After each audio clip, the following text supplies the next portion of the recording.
டேய் பண்டி, உனக்கு தெரியுமாடா, இன்னைக்கு நம்ம ஸ்கூலுக்கு புது டீச்சர் வராங்களாண்டா. அப்படியாடா? பரவாயில்லடா. புது டீச்சர்னா நம்மள நல்லா பாத்துப்பாங்க, அடிக்கலாம் மாட்டாங்க. ஆனா சார் இருக்காரே சார், அவர் நல்லா அடிச்சிடுறாருடா. டீச்சர்னா நம்ம மேல அன்பா இருப்பாங்கன்னு கேள்விப்பட்டிருக்கேன். சரி வாடா, நம்ம கிளாஸ் ரூம்குள்ள போலாம், டீச்சர் வர டைம் ஆயிடுச்சு. அப்படி ரெண்டு பேரும் பேசிக்கிட்டே கிளாஸ் ரூம் உள்ள போனாங்க.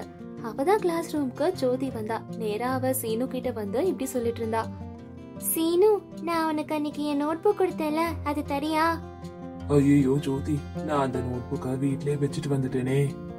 சீனு, நான் தான் உன்கிட்ட சொன்னேன்ல முன்னாடியே, புக்க மறக்காம எடுத்துட்டு வான்னு. ஆமா ஆமா சொன்ன ஜோதி, ஆனா அப்படின்னு சீனு சொல்ல போலான்னு இருக்கும் போதுதான் அப்பதான் புது டீச்சர் சரோஜா அந்த கிளாஸ் ரூம்க்கு வந்தாங்க. சரோஜா நேரா பேசிக்கிட்டு இருந்த சீனு ஜோதி கிட்ட போய் நின்னா. எவ்வளவு தைரியம் உங்க ரெண்டு பேருக்கும்? ஏன் கிளாஸ்ல ஏன் கண் முன்னாடியே ஒரு பொண்ணும் பையனும் பேசுவீங்களா? உங்களை ஜாக்கிரதையா பாத்துக்கிட்டே இருக்கணும் போல. ஏ பொண்ணே, உன் பேர் என்ன அப்படின்னு ரொம்ப கோவமா கேட்டாங்க சரோஜா.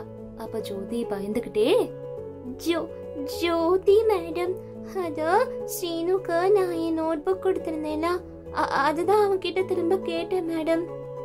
எவ்வளவு தைரியம் உன் நோட் புக்க ஒரு பையனுக்கு கொடுத்திருக்க நீனு. உன்னை என்ன பண்றது?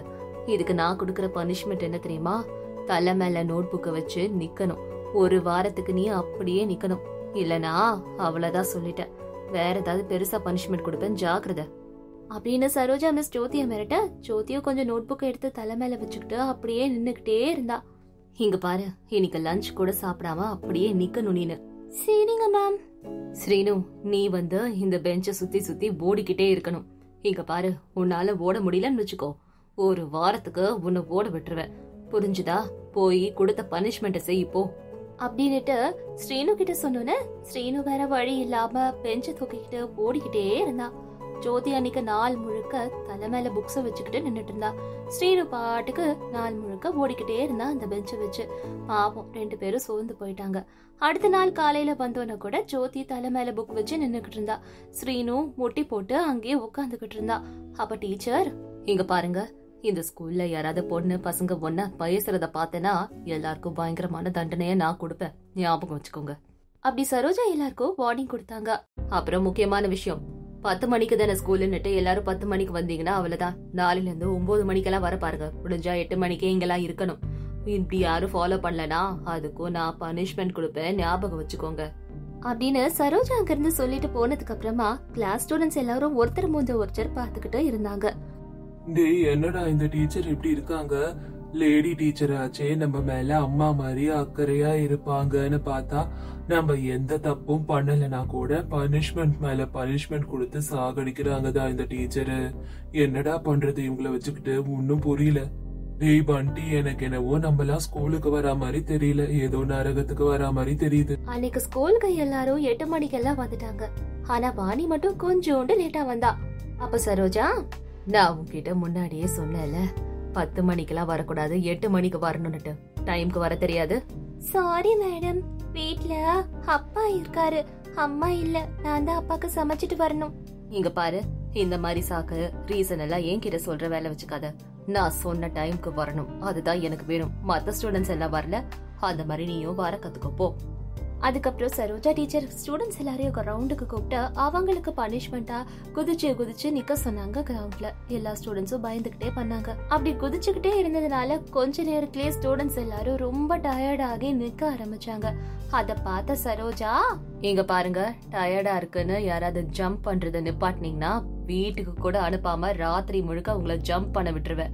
வேற வழி இல்லாததுனால ஸ்டூடெண்ட்ஸ் எல்லாரும் ஸ்கூல் முடிகிற வரைக்கும் ஜம்ப் பண்ணிக்கிட்டே இருந்தாங்க, வலி எல்லாத்தையும் தாங்கிட்டு. ஸ்கூல் முடிஞ்சதுக்கு அப்புறமா பண்டி கொஞ்சம் தைரியத்தை வர வச்சுக்கிட்டு சரோஜா கிட்ட போய் பண்டி இப்படி சொன்னா. மேடம், ஸ்கூல் டைம் முடிஞ்சிருச்சுல, வீட்டுக்கு போலாமா அப்படின்னு பயந்துகிட்டே கேட்டான் பண்டி. அதுக்கு சரோஜா டீச்சர், என்னது வீட்டுக்கு போகணுமா? எதுக்கு இப்ப வீட்டுக்கு போகணும்? ஏன் வீட்டுக்கு போய் டிவி பார்த்து விளையாட போறீங்களா? அதெல்லாம் கிடையாது, இங்கதான் இருக்கணும். இங்கே இருந்து படிக்கிற வேலைய பாருங்க. சண்டே கூட உங்களுக்கு எல்லாம் ஹாலிடே கிடையாது. Only studies and homework. இததான் பண்ணும். பண்ணாதவங்களுக்கு நான் என்ன பண்ணுவேன் தெரியல, பயங்கரமான பனிஷ்மெண்ட் கொடுத்து பண்ணிடுவேன், பாத்துக்கோங்க அப்படின்னு சரோஜா டீச்சர் அவங்களோட ரூல்ஸ் எல்லாத்தையும் ஸ்டூடெண்ட்ஸ் கிட்ட சொல்லி சாயந்தரம் 6 மணி வரைக்கும் ஸ்கூல்லே இருக்க வச்சுட்டாங்க எல்லா ஸ்டூடெண்ட்ஸையும். ஐயோ, இந்த டீச்சர் பயங்கரமா உட்காரு படி படின்னு சொல்லி நம்மள கொன்னுடுவாங்க போல இருக்கே, முடியல. இது மட்டுமா என்ன, அந்த டீச்சர் எவ்வளவு ரூல்ஸ் வச்சாங்க பாத்தியல. காலையில வரணுமா, சாயந்தரம் போகணுமா, அதுக்கப்புறம் இப்படி படிக்கணும் அப்படி படிக்கணும், சண்டே லீவ் கிடையாதுன்னு. அப்பப்பா, உண்மையிலே என்னால இதெல்லாம் முடியாது. அப்படி ஸ்டூடெண்ட்ஸ் எல்லாரும் ஒருத்தர் கிட்ட ஒருத்தர் அவங்க கஷ்டத்தை சொல்லிக்கிட்டு இருந்தாங்க. அப்படியே கொஞ்சம் நாட்கள் போச்சு. ஒரு நாளைக்கு, டேய் பண்டி, உனக்கு ஒரு விஷயம் தெரியுமாடா? நாளையில இருந்து மழை வர போகுதா. ஒரு வாரத்துக்கு ஸ்டேட் முழுக்க ஹாலிடே. அப்படி ஸ்ரீனு ரொம்ப சந்தோஷமா சொல்ல, அதுக்கு பண்டி கூட ரொம்ப சந்தோஷமா, அப்படியா, ரொம்ப சந்தோஷம்டா. அப்பா ஒரு வாரமாவது இந்த ராட்சசி டீச்சர் கிட்ட இருந்து விடுதலடா. அப்படி பேசிக்கிட்டே ரெண்டு பேரும் ஸ்கூலுக்கு நடந்து போனாங்க. ஸ்கூல்ல இருக்க ஸ்டூடெண்ட்ஸ் எல்லாரும் அடடா லீவ் வருதேன்னு சந்தோஷப்பட்டுட்டு இருந்தாங்க. அப்போ சரோஜா டீச்சர் அவங்க கிட்ட இப்படி சொல்லிட்டு இருந்தாங்க. ஸ்டூடெண்ட்ஸ் இங்க பாருங்க, எவ்வளவு மழை வந்தாலும் சரி, இடி இடிச்சாலும் சரி, நீங்க மட்டும் ஸ்கூலுக்கு வந்துதான் ஆகணும். லீவ் எல்லாம் யாரும் எடுக்க கூடாது, புரிஞ்சுதா? அப்படின்னு சரோஜா எல்லாருக்குமே வார்னிங் கொடுத்துட்டு இருந்தாங்க. இந்த பிசாசு ஒரு நாள் கூட நம்மள நிம்மதியா விட மாட்டா போல இருக்கே அப்படின்னு எல்லா ஸ்டூடெண்ட்ஸும் ரொம்ப கவலைப்பட்டுட்டு இருந்தாங்க. அன்னைக்கு ராத்திரி ஜோட மழை பெஞ்சது. ஊரு முழுக்க தண்ணியா இருந்தது. அதை பார்த்து ஸ்டூடெண்ட்ஸ் சந்தோஷப்பட்டாங்க. ஜாலி ஜாலி ஜாலி, ரோடு முழுக்க தண்ணியா இருக்கு. அந்த பிசாசு டீச்சர் கூட ஸ்கூலுக்கு வரமாட்டா அப்படின்னு ஸ்டூடெண்ட்ஸ் எல்லாரும் சந்தோஷமா இருந்தாங்க. வீட்ல இருந்த சரோஜா, ஆஹா, நான் வரமாட்டேன்னு நினைச்சுக்கிட்டாங்களா இந்த ஸ்டூடெண்ட்ஸ் எல்லாரும், என்ன பத்தி தெரியாம போயிடுச்சு அப்படின்னு நினைச்ச சரோஜா அவங்க வீட்டுக்கு பக்கத்துலயே ஒரு பாழடைஞ்ச போட்டோட இருந்தது. அந்த போட்டை எடுத்துக்கிட்டு ஸ்டூடெண்ட்ஸ் எல்லாரையும் அதுல ஏத்திக்கிட்டு தண்ணியில என்ன இடி இடிச்சாலும் பரவாயில்ல, மழை அடிச்சாலும் பரவாயில்ல, ஸ்கூலுக்கு போனோன்னு எல்லாரையும் கூட்டிட்டு போனாங்க. என்னடா அஜய் இது, இந்த டீச்சர் சுனாமியே வந்தாலும் நம்மள ஸ்கூலுக்கு கூட்டிட்டு வந்துட்டாலேடா. ஆமாண்டா, நம்ம எங்கேயாவது இருந்தா கூட புடிச்சு இழுத்துட்டு வந்தாது படிக்க வச்சிருவா போல இருக்கே அப்படின்னு ஸ்டூடெண்ட்ஸ் எல்லாரும் ரொம்ப புலம்பிக்கிட்டு இருந்தாங்க. சரோஜா என்னவோ ஸ்டூடெண்ட்ஸ் எல்லாரையும் படி படின்னு சொல்லி டார்ச்சர் பண்ணிட்டு இருந்தாங்க. ஸ்டூடெண்ட்ஸ், உங்க எல்லாருக்கும் எக்ஸாம் வருதுல, இனில இருந்து ராத்திரி பகல்னு கஷ்டப்பட்டு நீங்க இங்கே இருந்து படிக்கணும், புரிஞ்சுதா? அப்படின்னு சரோஜா ஸ்டூடெண்ட்ஸ படி படின்னு ராத்திரி பகலும் படி படின்னு சொல்லி டார்ச்சர் பண்ணிட்டு இருந்தாங்க. பாவம், அவங்க ஸ்டூடெண்ட்ஸ தூங்க கூட விடல, அவ்வளவு கஷ்டப்படுத்தி கொடுமைப்படுத்திட்டு இருந்தாங்க. ஸ்டூடெண்ட்ஸ், நாளைக்கு உங்க எல்லாருக்குமே எக்ஸாம். அதுல ஒருத்தர் ஃபெயில் ஆனா கூட எல்லாருக்கும் பனிஷ்மெண்ட் கொடுப்பேன், ஜாக்கிரதை அப்படின்னு சொன்னாங்க சரோஜா டீச்சர். ஸ்டூடெண்ட்ஸ் யாரும் தூங்காம படிச்சதுனால எக்ஸாம் ஹாலுக்கு போறதுக்கு முன்னாடியே ரொம்ப சோர்ந்து போய் மயங்கி கீழே விழுந்துட்டாங்க. எல்லாரையும் ஹாஸ்பிட்டலுக்கு கூட்டிட்டு போனாங்க. டாக்டர் எல்லா ஸ்டூடெண்ட்ஸையும் செக் பண்ணிட்டு சொன்னாரு, ஏமா, நீ எல்லாம் ஒரு நல்ல டீச்சர் தானா? குழந்தைங்களை இப்படி டார்ச்சர் பண்ணிருக்க, படி படின்னு தூங்க விடாம. பாவம், குழந்தைங்க தூங்காம கஷ்டப்பட்டு இருக்காங்க தெரியுமா? சரோஜாவால எல்லா ஸ்டூடெண்ட்ஸும் பாதிக்கப்பட்டதுனால சரோஜாக்கு அப்பதான் அவங்க செஞ்ச தப்பு என்னன்றது புரிஞ்சுது. ஸ்டூடெண்ட்ஸ், என்ன எல்லாரும் மன்னிச்சிருங்க. படி படின்னு சொல்லி உங்க ஆரோக்கியத்தை நானே பாழாக்கிட்டேன், என்ன மன்னிச்சிருங்க. இனிமேல் நான் அப்படி நடந்துக்க மாட்டேன் அப்படின்னு சரோஜா டீச்சர் மாறிட்டாங்க. டீச்சர் மாறினதுனால சந்தோஷமா படிக்க ஆரம்பிச்சாங்க. எல்லா ஸ்டூடெண்ட்ஸும் சந்தோஷமா இருந்தாங்க. என்னாச்சு ஹாசினி, இன்னைக்கு காலையில எந்திரிச்சதுல இருந்து தடபுடல எல்லா வேலையும் செஞ்சுக்கிட்டு இருக்கியே, என்ன விஷயம்? ஐயோ, உங்களுக்கு விஷயத்தையே சொல்ல மறந்துட்டேங்க. இன்னைக்கு என்னோட தங்கச்சி வீட்டுக்கு வரா. அவளுக்கு ஃபிஷ்னா ரொம்ப பிடிக்கும். அதான் மீன் குழம்பு வச்சுக்கிட்டு இருக்கேன். அப்புறம் அவளுக்கு கீமானா ரொம்ப பிடிக்குங்க. நீங்க போய் சட்டை போட்டுன்னு கீமா வாங்கிட்டு வாங்க. அதையும் அவளுக்காக ஆசாசியா சமைச்சு போடணும் அப்படின்னு ஹாசினி அவ தங்கச்சி வெண்ணிலா வரத பத்தி சொல்லி சுபாஷ் கிட்ட இது வேணும் அது வேணும்னு ஒரு பெரிய லிஸ்டே சொன்னா. இவ்வளவு பெரிய லிஸ்டான்னுட்டு சுபாஷ் வியந்து போனாரு. இவ்வளவு நீ சமைக்கிறது உன் தங்கச்சிக்கு மட்டும்தானா, இந்த காலனில இருக்க எல்லாருக்குமா? ஏங்க, அவளே ரொம்ப நாள் கழிச்சு இங்க வராங்க. இந்த ஏற்பாடு கூட இல்லனா எப்படி? அவ நல்லா இருக்கணும்ல. சரி, என் தங்கச்சி ஏசி இல்லாம இருக்க மாட்டா. ஆனா நம்ம வீட்ல ஃபேன் கூட இல்ல, அதை ஏற்பாடு பண்ணிடுங்க அப்படின்னு ஹாசினி சொல்லிக்கிட்டே இருக்கும் போது நடுவுல சுபாஷ் அவகிட்ட, இப்ப என்ன பண்ண சொல்ற? விசிறி எடுத்துட்டு வந்து மகாராணிக்கு விசிறிக்கிட்டே இருக்கட்டுமா? போங்க, உங்களுக்கு எல்லாமே காமெடி தான். நம்ம எதிர்த்த வீட்டு ராதா இருக்கால, அவகிட்ட டேபிள் ஃபேன் இருக்கு, அவகிட்ட கேட்டிருக்கேன். அது சரி, இவ்ளோ அன்பா நீ என் மேல கூட காட்டினது இல்ல ஹாசினி. அதெல்லாம் எப்ப தோணுதோ காட்டலாம். முதல்ல நான் சொன்னதெல்லாம் போய் நீங்க வாங்கிட்டு வாங்க. இந்த அக்கறை என் மேல இருந்து நான் ஒரு நாள் கூட பார்த்தது இல்ல ஹாசினி. இதுக்கப்புறமாவது இருப்பியான்னு தெரியல அப்படின்னுட்டு அவரு என்னெல்லாம் ஹாசினி லிஸ்ட் போட்டு கொடுத்தாலோ அதெல்லாம் வாங்கிட்டு வரதுக்கு வெளியே போயிட்டாரு. தன்னோட சின்ன வீட அழகா அலங்கரிச்சுக்கிட்டு இருந்தா ஹாசினி. அப்பாடா, இப்பதான் இந்த வீடு பாக்குறதுக்கே நல்லா இருக்கு. இந்தாமா உன்னோட மகாராணி தங்கச்சிக்கு நீ கேட்ட டேபிள் ஃபேன் வாங்கிட்டு வந்துட்ட. அது எல்லாத்தையும் வாங்கி அடுக்கி வச்சுட்டு அவ தங்கச்சிக்காக விதவிதமான ஐட்டம் எல்லாம் சமைச்சிட்டு இருந்தா ஹாசினி. ஹாசினி, பயங்கரமா பசிக்குது, கொஞ்சம் சாப்பாடு பரிமாறு. என்னங்க, உங்களுக்கு முன்னாடியே சொல்லிட்டேன், என் தங்கச்சி வர வரைக்கும் சாப்பாடே கிடையாது அப்படி சுபாஷ் கிட்ட சொன்னா ஹாசினி. சுபாஷும் அமைதியா இருந்தாரு. கொஞ்ச நேரம் கழிச்சு அவங்க வீட்டுக்கு பெரிய கார் ஒண்ணு வந்தது. அந்த கார்ல இருந்து வெனிலா வந்தா. வெனிலா இறங்கினத பார்த்து ஹாசினி ரொம்ப சந்தோஷப்பட்டா. அதுக்கப்புறம் ஆசையா அவ கைய பிடிச்சு பேசிக்கிட்டு இருந்தா. அக்கா, நோ, முதல்ல உன்னோட டர்ட்டி ஹேண்ட்ஸ் இங்க இருந்து எடு அப்படி சொல்லிட்டு உடனே அவ கொண்டு வந்த சானிடைசர் எடுத்து கைய தொடச்சா வெனிலா.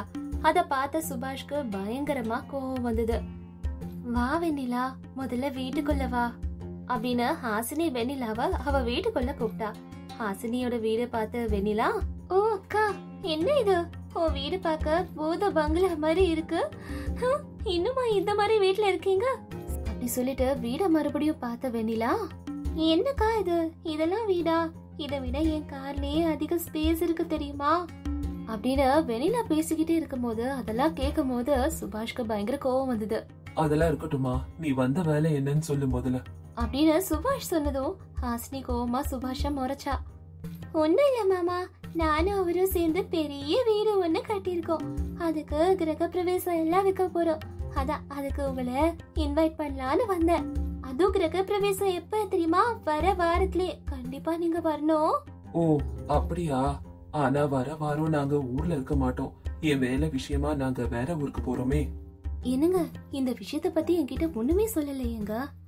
அது நான் முன்னாடியே சொல்லணும்னு தான் நினைச்சேன், ஆனா மறந்துட்டேன், இப்பதான் ஞாபகம் வருது அப்படின்னுட்டு சுபாஷ் ஹாசினி கிட்ட சொன்னாரு. சுபாஷ் சொன்னதை நம்ப முடியாம இருந்தா ஹாசினி. ஆனா அவ அத பத்தி கேக்கல. வெண்ணிலா, உனக்கு பிடிக்குமேனு மீன் குழம்பு, சொரா புட்டு, அப்புறமா கீமெல்லாம் பண்ணிருக்கேன், சாப்பிடலாம். ஐயோ அப்படியாக்கா? ஆனா நான் இங்க வரதுக்கு முன்னாடியே நம்ம ஊர்ல புதுசா 5 ஸ்டார் ஹோட்டல் ஓபன் பண்ணிருக்காங்கல்ல, அங்க போய் நல்லா கட்டு கட்டிட்டு தான் வரேன். இந்த மாதிரி சாப்பாடெல்லாம் நீ சமைச்சிருக்கியே, இதெல்லாம் உங்களுக்கு முதல் தடவைல, நீங்க சாப்பிட்டுக்கோங்க அப்படின்னு சொன்னா வெண்ணிலா. என்ன வெண்ணிலா, என் வீட்டுக்கு வர, ஆனா சாப்பிட்டே வந்துட்டியா? ஆமாக்கா, நான் இப்போ டயட்ல இருக்கேன். ஆனா நீ சீப்பான ஆயில், சீப்பான ஐட்டம்லாம் வச்சு பண்ணுவியே. நான் சீப்னு சொல்ல வரல, ஆனா உங்களால அந்த அளவுல தானே வாங்க முடியும், அதனால எதுக்கு ரிஸ்க்னு சாப்பிட்டுட்டு வந்துட்டேன் அப்படின்னு சொன்னா வெண்ணிலா. வெண்ணிலா இந்த தடவை பேசினதுக்கு ஹாசினிக்கே கோவம் வந்தது. ஆனாலும் அவ அமைதியா தான் இருந்தா. அப்பா, என்னக்கா வீடு இது, வீடா இல்ல கேஸ் ஸ்டவ்வா? பயங்கரமா ஹீட்டா இருக்கு. சரி நான் கிளம்புறேன், நேரம் ஆயிடுச்சு அப்படி சொல்லிட்டு கிடுகிடுன்னு அங்கிருந்து கிளம்பி போனா வெண்ணிலா. அப்ப சுபாஷ், என்னம்மா தங்கச்சி நீ இப்ப அதுவும் தங்கச்சியோட லட்சணத்தை புரிஞ்சுக்கிட்டியா? நம்மளது சீப் சாப்பாடுல அந்த சீப் சாப்பாடை எனக்கு போடு, நான் சாப்பிடுறேன் அப்படின்னு சொன்னாரு சுபாஷ். அதுக்கப்புறமா கொஞ்ச நாட்கள் கழிச்சு ஹாசினி சுபாஷ் கிட்ட, என்னங்க, அது நாளைக்கு தானங்க என்ன தங்கச்சியோட கிரக பிரவேசம், நம்ம அவ வீட்டுக்கு போய் பாக்கலாங்க, கிரக பிரவேசம் எப்படி இருக்குன்னு அவ கூப்பிட்டால. ஹாசினி, உனக்கு கொஞ்சமாவது சோறுனா இருக்கா? நம்ம வீட்டுக்கே உன் தங்கச்சி வந்து பணக்காரத்தை முறை காட்டினா, நம்ம ஏழைங்க மாதிரி நடத்தினா, அவ வீட்டுக்கு பிரவேசத்துக்கு போகணும்னு நினைக்கிறேன். என்னங்க, என் தங்கச்சி பண்ணது எல்லாம் தப்புதான், நான் வந்து சரின்னு சொல்ல வரல. ஆனா அவ சின்ன பொண்ணுங்க, என்ன தவிர அவளுக்கு யாரும் இல்ல. இப்படி போய் அப்படி வந்துடலாங்க, ப்ளீஸ்ங்க போயிட்டு வந்துடலாம் அப்படின்னு ஹாசினி சுபாஷ கெஞ்சவும் சரின்னுட்டு ஒத்துக்கிட்டாரு சுபாஷ். 1 மணி நேரம் மட்டும் தான் அங்க இருக்கணும், இப்படி போய் அப்படி உடனே வந்துடணும். சரிங்க அப்படின்னு சொன்னா ஹாசினி. அதுக்கப்புறம் அடுத்த நாள் சுபாஷும் ஹாசினியும் சேர்ந்து வெண்ணிலாவோட வீட்டுக்கு கிரக பிரவேசத்துக்கு போனாங்க. அங்க தங்கச்சிய பார்த்த அக்கா ஹாசினி அவகிட்ட போய் ஆசையா பேசினா. வெண்ணிலா, எப்படி இருக்கு வெண்ணிலா? வந்துட்டியாக்கா? சரி, இந்த கூல் ட்ரிங்க்ஸ் கொண்டு போய் எல்லாருக்கும் கொடுக்கறியாக்கா அப்படின்னு சொன்னா வெண்ணிலா. வெண்ணிலா கேட்டதுக்கு சரின்னுட்டு ஹாசினி சொல்லிட்டு வந்திருக்க எல்லாருக்கும் கூல் ட்ரிங்க்ஸ் கொடுத்தா. ஹாசினி, என்ன பண்ணிக்கிட்டு இருக்க நீ? முதல்ல அதெல்லாம் கொண்டு போய் அங்க வச்சுட்டு வா, போலாம் நம்ம. நான் என்னங்க பண்ண, வந்திருக்கவங்களுக்கு உதவியா இருக்கேங்க. இது எல்லாம் இந்த வீட்டு வேலைக்காரங்க செய்யறது, அவங்க கூட இதெல்லாம் செய்ய மாட்டாங்க, ஆனா நீ பண்ற, சுத்தி பாரு அப்படின்னு சுபாஷ் சொன்னதும் ஹாசினியும் பார்த்தா வெறும் வேலை செய்யறவங்க மட்டும்தான் அதெல்லாம் பண்ணிட்டு இருந்தாங்க. அங்க இருந்த எல்லாரும் ஹாசினியும் வேலை செய்யறவங்க நினைச்சுக்கிட்டாங்க. ஏய், இங்க பாரு, அந்த கூல் ட்ரிங்க்ஸ் எனக்கு கூட, வேலை செய்யாம என்ன திருன்னு முடிச்சிட்டு இருக்க அப்படின்னு ஒருத்தவங்க ஹாசினி கிட்ட கேட்டாங்க. அதுக்கு சுபாஷ் ரொம்ப கோவமா அவங்க கிட்ட, ஹலோ, என்ன பேசுறீங்க நீங்க? இவ ஒண்ணு வேலைக்காரி இல்ல, இவ வெண்ணிலோட அக்கா, தெரிஞ்சுக்கோங்க அப்படின்னு சுபாஷ் சொன்னதும் அங்க இருந்த எல்லாரும் ஒரு நிமிஷம் ரொம்ப சைலண்டா மாறினாங்க. ஓ, ஐம் சோ சாரிமா அப்படி சொல்லிட்டு அவங்க அங்க இருந்து கிளம்பி போயிட்டாங்க. கொஞ்ச நேரத்துல ஃபங்க்ஷன் எல்லாமே முடிஞ்சு போயிடுச்சு. ஃபங்க்ஷன் முடிஞ்சதுக்கு அப்புறமா வெண்ணிலா ஹாசினி கிட்ட வந்து, அக்கா பாத்தியா என் வீடு எவ்வளவு பெருசா அழகா இருக்குன்னுட்டு. என் வீட்டுக்கு காவலா இருக்க செக்யூரிட்டி ரூம் கூட கட்டிருக்கேன். பேசாம நீங்க அந்த பாழடைஞ்ச வீட்டை விட்டுட்டு என் வீட்டுல செக்யூரிட்டியா ஜாயின் பண்ணிக்கோங்களே. வீடும் கிடைச்ச மாதிரி இருக்கும், சம்பளமும் நல்லா வரும். சுபாஷ் கோவப்பட்டு, ஹாசினி, நான் இங்க இருந்து கிளம்புறேன், நீ வரியா இல்லையா அப்படின்னு சுபாஷ் கேட்டதும் ஹாசினியும் எதுவும் பேசாம அமைதியா சுபாஷோட கிளம்பி வந்துட்டா. அன்னில இருந்து சுபாஷ்க்கு வெண்ணிலா மேல கோவம். அவங்கள இப்படி நடத்திட்டாலேன்னு கோவப்பட்டாரு சுபாஷ். பயங்கரமா உழைக்கவும் ஆரம்பிச்சாரு. நான் ஃபாரின் போய் வேலை செய்யலாம்னு இருக்கேன் ஹாசினி. நீங்க எதுக்குங்க ஃபாரினுக்கு போகணும்? காசு சம்பாதிக்க தானே. எனக்கு காசு முக்கியம் இல்லைங்க, உங்க கூட சேர்ந்து வாழ்றது தாங்க முக்கியம். அன்னைக்கு என் தங்கச்சி உங்களை அவமானப்படுத்திட்டாதான், அதுக்காக அவளுக்கு போட்டியா நம்ம ஏங்க செய்யணும்? நம்ம வாழ்க்கைய நம்ம சந்தோஷமா 2 பேரும் சேர்ந்தே வாழலாம் அப்படின்னு ஹாசினி சொன்னதும் சுபாஷும் சரின்னு சந்தோஷமா ஒத்துக்கிட்டாரு. அன்னில இருந்து 2 பேரும் சேர்ந்தே பொழைச்சாங்க. நல்லா பொழைச்சு நல்ல கடைய முன்னேற்றாங்க. அந்த காசு எல்லாம் வச்சு பெரிய வீடு, வெண்ணிலா விட பெரிய வீடு கட்டி அவளுக்கு இருக்க பிரவேசத்துக்கு கூப்பிட்டாங்க. அத பார்த்து அவ வருத்தப்பட்டா. அந்தவனபுரோன்ற கிராமத்துல பவானி சங்கர் அப்படின்ற தம்பதிக்கு கமலான ஒரு பொண்ணு ஒருத்தி இருந்தா. கமலா பிறந்த கொஞ்சம் வருடங்கள் கழிச்சே பவானி இறந்துட்டாங்க. அதுக்கப்புறம் கமலாவை பார்த்துக்கிறதுக்காக சங்கர் சரோஜாவை கல்யாணம் பண்ணாரு. சரோஜாக்கும் சங்கருக்கும் விமலான ஒரு பொண்ணு பிறந்தா. கமலா பார்க்க கொஞ்சம் கருப்பா இருப்பா, நல்ல குணமான பொண்ணு. விமலா பாக்கிறதுக்கு நல்ல வெள்ளையா அழகா இருப்பா. அந்த கர்வமும் அவகிட்ட இருந்தது. சரோஜா என்னவோ கமலாவை சரியா பாத்துக்கவே மாட்டாங்க. அவங்க பொண்ணுதான் நல்லா பாத்துப்பாங்க. கமலா, கமலா, இன்னுமா தூங்கிட்டு இருக்க? சூரியன் உதைச்சு ரொம்ப நேரம் ஆகுது பாரு. இப்படி தூங்கினா வீட்டு வேலை எல்லாத்தையும் யாரு பண்ணுவா? எந்திரி அப்படின்னு சரோஜா ரொம்ப கோவமா கத்துக்கிட்டு இருந்தாங்க. அவங்க கத்துற சத்த கேட்ட கமலாக்கு முழிப்பு வந்து, ஐயோ சித்தி, ரொம்ப நேரம் தூங்கிட்டேனா? ரொம்ப களைப்பா இருந்தது, வீட்டு வேலை எல்லாம் செஞ்சு நேத்தி, அதான் தூங்கிட்டேன். இப்ப எந்திரிச்சு எல்லாம் படிடுறேன் சித்தி, நான் படிடுறேன். அப்பா, எதுக்கேல ஏதாவது ஒரு சாக்கு சொல்லி நல்லா ஹாயா ரெஸ்ட் எடுக்கிறேன். சீக்கிரம் எந்திரிச்சு சட்டு புட்டுன்னு வேலை செஞ்சாதானே எல்லாம் பழக முடியும். பண்ணு சீக்கிரம். இதோ இப்பவே எல்லாத்தையும் போய் எல்லா வேலையும் முடிச்சிட சித்தி. இப்ப எந்திரிச்சு நீ முகம் கழுவிட்டு வளர்றதுக்குள்ள எல்லா வேலையும் முடிஞ்சு போயிடும் போல இருக்கு. சீக்கிரம் பண்ணு அப்படின்னு சரோஜா திட்டினதுக்கு கமலா ரொம்ப வருத்தப்பட்டு கிச்சனுக்குள்ள போனா.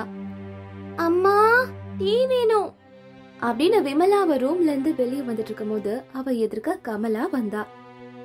சிச்சி, காலையில எந்திரிச்சோனா உன்னோட முகத்துலதான் முழிக்கணுமா? எத்தனை தடவை சொல்லிருக்க நான் எதிர்க்க வரும்போது வந்து நிக்காதான்னுட்டு. இந்த நாளே நல்லா இருந்த மாதிரி தான் எனக்கு. போயிங்க இருந்து.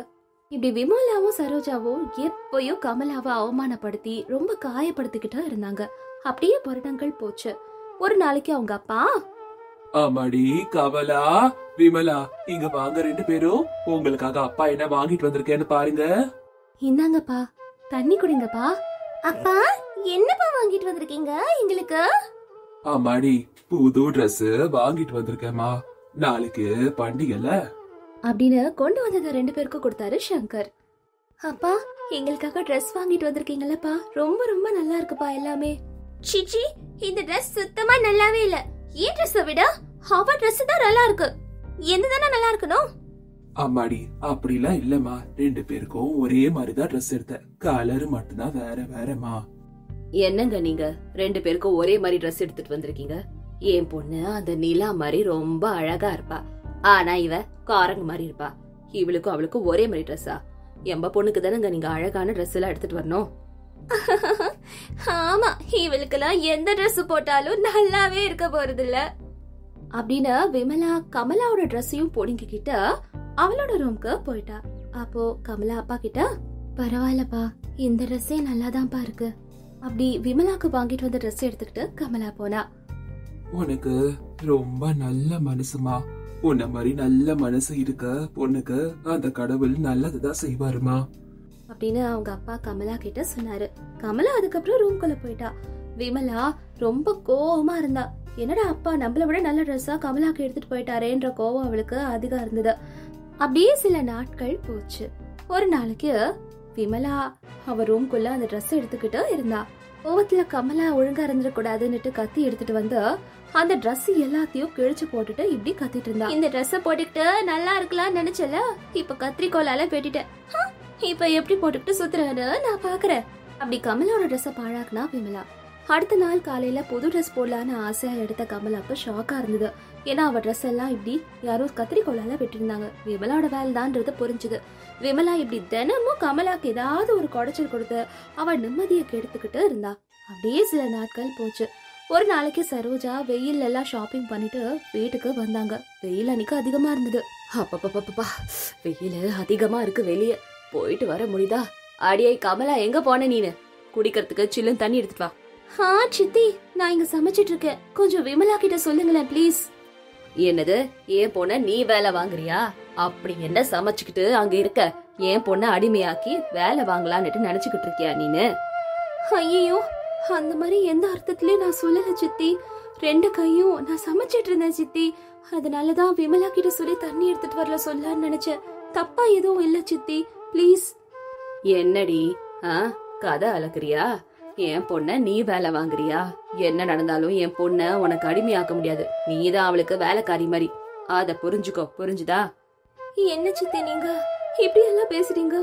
என்னைக்குமே விமலாவா நான் என் சொந்த தங்கச்சியா தான் பாத்திருக்கேன். என்னைக்குமே அவளை நான் அப்படி நினைச்சதே இல்ல.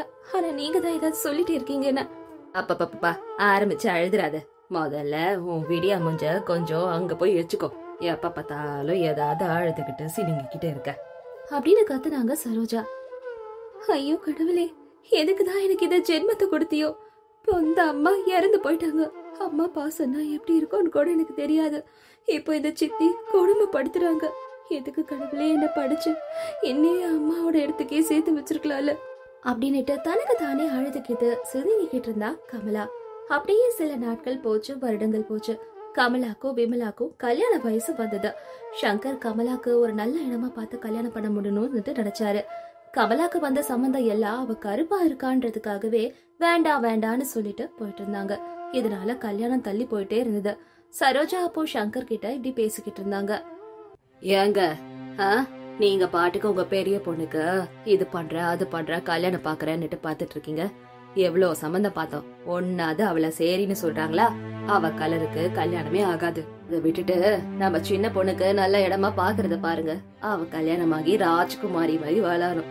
அத பார்த்து நான் ரொம்ப சந்தோஷப்படணுங்க. எதுக்கு இப்படி எல்லாம் பேசுற? ஏங்க விமலா கல்யாணத்தை பத்தி யோசிங்க முதல்ல. அவ அழகா இருக்கா, பெரிய இடமா பார்த்து வசதியா வாய்ப்போட எல்லாம் கொடுக்கணும். என்ன சரோஜா, பெரிய பொண்ணுக்கு பண்ணாம சின்ன பொண்ணுக்கு கல்யாணமா? ஊர்ல எல்லாரும் நம்மள என்ன நினைப்பாங்கன்னு யோசிச்சியா? என்னதான் எல்லா கேள்வியும் கேட்பாங்க. ஏங்க அத பத்தி எல்லாம் யோசிச்சுக்கிட்டு இருந்தா என் பொண்ணு வாழ்க்கைய என்னால பாக்க முடியாது.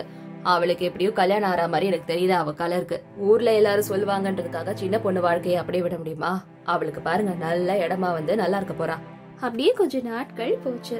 சரோஜா விமலாக்காக ஒரு பெரிய இடத்து சம்பந்தத்தை பாத்திருந்தாங்க. அத பத்தி பேசிக்கிட்டும் இருந்தாங்க. விமலா விமலா ரெடி ஆயிட்டியா? சீக்கிரம் ரெடி ஆகு, மாப்பிள்ளை வீட்டுக்காரங்க வர நேரம் ஆச்சு. ரெடி ஆயிட்டேன், பாரு நான் எப்படி இருக்கேன்னு.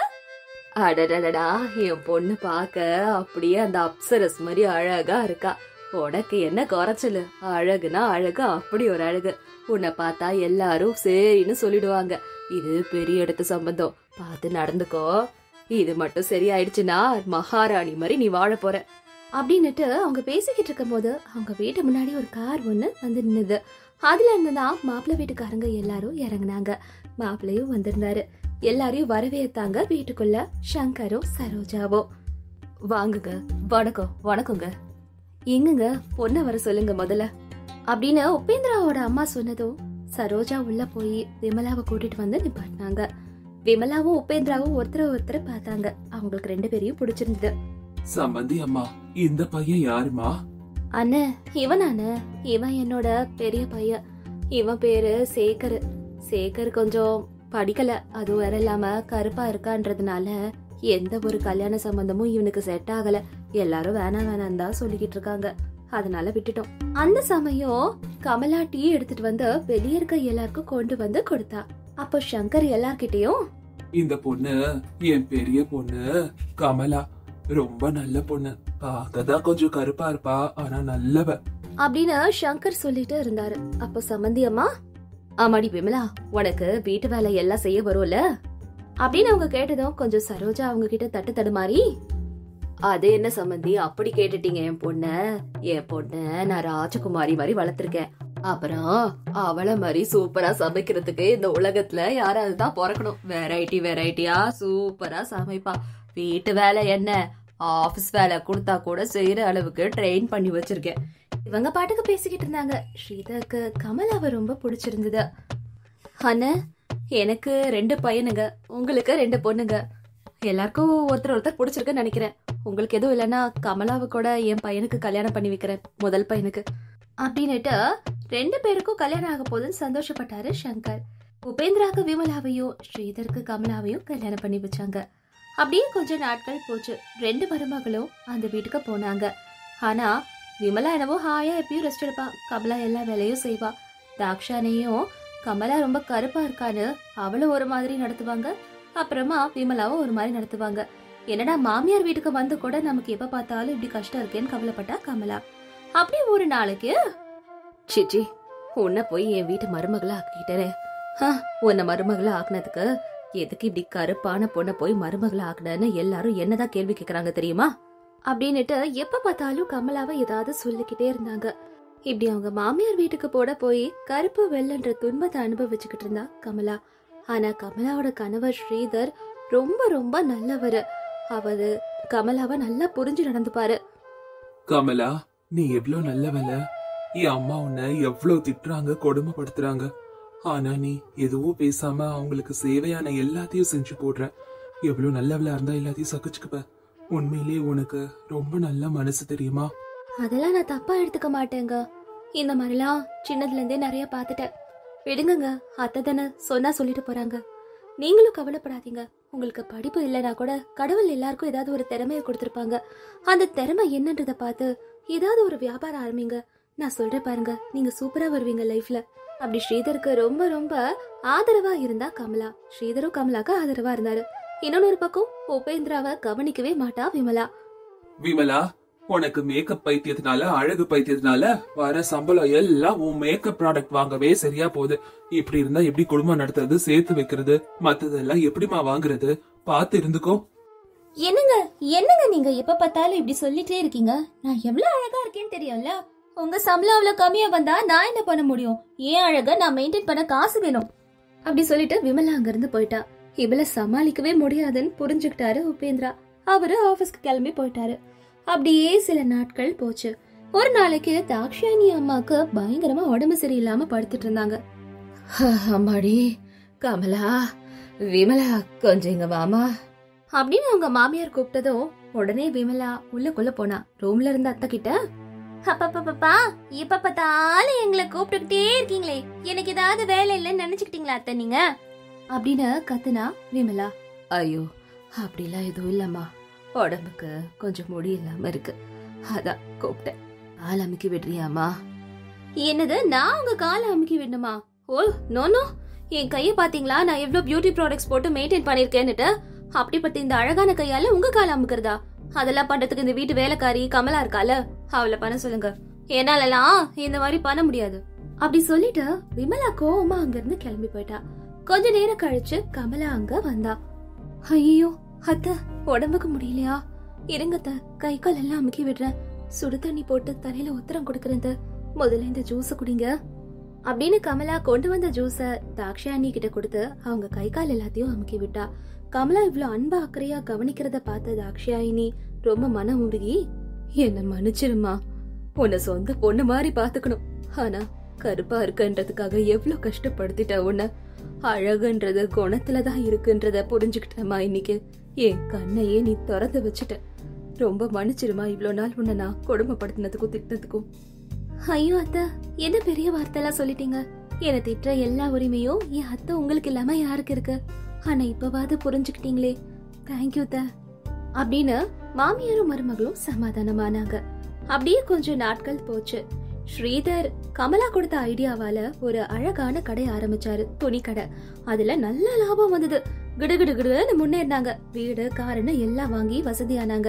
அந்த காசுல அவங்க அம்மாவை பாத்துக்கிட்டாரு ஸ்ரீதர். இன்னொரு பக்கம் விமலா உபேந்திராக்கு வர வருமானம் எல்லாத்தையும் மேக்கப்புக்கே செலவு பண்ணி சீக்கிரமாவே செலவு பண்ணி ஏழையாவே மாறிட்டாங்க. வெளியே கூட கடன் வாங்க ஆரம்பிச்சுட்டாங்க. இந்த கடன் எல்லாம் அவங்களால அடைக்கவே முடியல. அதனால இப்போ நல்லா வளர்ந்து வசதியா இருக்கவங்க அண்ணன் கிட்ட போனாங்க. 2 பேரும் ஸ்ரீதர் கிட்ட உதவி கேட்டாங்க. அக்கா, என்ன மன்னிச்சிருக்கா. இவ்வளவு நாள் நான் உன்னை எவ்வளவு கஷ்டப்படுத்திட்டேன், காயப்படுத்திட்டேன். ஆனா இப்ப உதவிக்கு உன்னை தேடிதான் வந்திருக்கேக்கா. நான் உனக்கு பண்ண எல்லாத்தையும் மன்னிச்சு உதவி செய்க்கா, பிளீஸ்கா. எங்களுக்கு உங்களை விட்டா வேற யாரும் கிடையாது அப்படின்னு சொல்லி அழ ஆரம்பிச்சா விமலா. ஐயோ, மன்னிப்பெல்லாம் எதுக்கு விமலா, நீ என் தங்கச்சி. என்னைக்கும் உன்னை நான் என் தங்கச்சியா தான் பாக்குறேன் தெரியுமா. அழகு மட்டும் வாழ்க்கை கிடையாது, பணம் மட்டும் வாழ்க்கை கிடையாது. எதுவா இருந்தாலும் நேர்மையா உண்மையா உழைக்கிறோமா, நல்ல குணத்தோட இருக்கோமா, அதுதான் உண்மை. அத புரிஞ்சுக்கோ. இனி அது யாரையும் அப்படி நடத்தாத. இப்பயாவது நீ தெரிஞ்சு மாறினியே, என்ன சொந்த அக்காவா நினைச்சாலே போதும். அப்படி அக்கா தங்கச்சிங்க 2 பேரும் சமாதானம் ஆனாங்க. அதுக்கப்புறம் ஸ்ரீதர் உபேந்திராவை கூட அவரோட பிசினஸ்ல இழுத்துக்கிட்டாரு. அண்ணனும் தம்பியும் சேர்ந்து நல்லபடியா பிசினஸ் பண்ணாங்க. அந்த குடும்பம் ஒத்துமையா சந்தோஷமா இருந்தது.